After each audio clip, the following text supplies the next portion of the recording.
আর বন্ধুরা, আশা করছি তোমরা সবাই খুব ভালো আছো। আমরাও খুব ভালো আছি। মানুষের জীবনে কিছু কিছু প্রিয় মানুষ আছে, তারা খুব তাড়াতাড়ি ভগবানের কাছে চলে যায়, যেটা হচ্ছে মৃত্যুকে বরণ করে নেওয়া। ঠিক আছে, তাদের মধ্যে একজন আমার দিদা ছিল। কিছু বছর আগে উনি গত হয়েছেন। আমার কিছুদিন আগে শরীর খারাপ হয়েছিল, তোমরা সবাই জানো।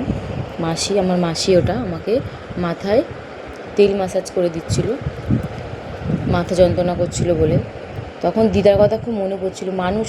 মানুষ চলে যায়, কিন্তু তাদের স্মৃতি, তাদের যত্ন, আদর, ভালোবাসা এইগুলো আজীবন রয়ে যায় স্মৃতির পাতায়। তাই দিদার কথাই বলছিলাম। পুরো মাসি এমন করে আমাকে মাথার মধ্যে ম্যাসাজ করে দিচ্ছিল, পুরো দিদার মতন করে। আমার দিদা যেরকম ছোটোবেলায় আমাদের করে দিত সেরকম লাগছিল। তাই কিছু কিছু সময় এক একটা মানুষের কথা মনে পড়লে চোখের কোণায় অজান্তেই কীভাবে জল চলে আসে। এরকম অনেকেই আছে। কিছু বছরের মধ্যে অনেকজনকেই হারিয়েছি, কাছের মানুষদের। তাই মনটা মাঝে মাঝে খারাপ হয়েও যায়।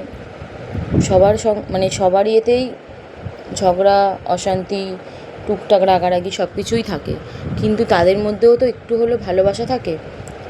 ঝগড়া অশান্তিগুলো চলে যাওয়ার পর ঝগড়া অশান্তি সেইগুলো মনে পড়ে না, ভালোবাসাটাই, যেটুকু ভালোবাসা থাকে সেইটাই মনে পড়ে। আমারও সেরকম অনেক কিছু পড়ে গেল বা পড়ে যায় মাঝে মাঝে। চলো, আমার আজকে এইটুকুই ছিল। যদি ভালো লেগে থাকে এরকম ভিডিওগুলো, অবশ্যই লাইক করে দিও। আর যারা আমার ইউটিউবে এখনও চ্যানেলটি সাবস্ক্রাইব করোনি, প্লিজ চ্যানেলটি সাবস্ক্রাইব করে দিও। বাই।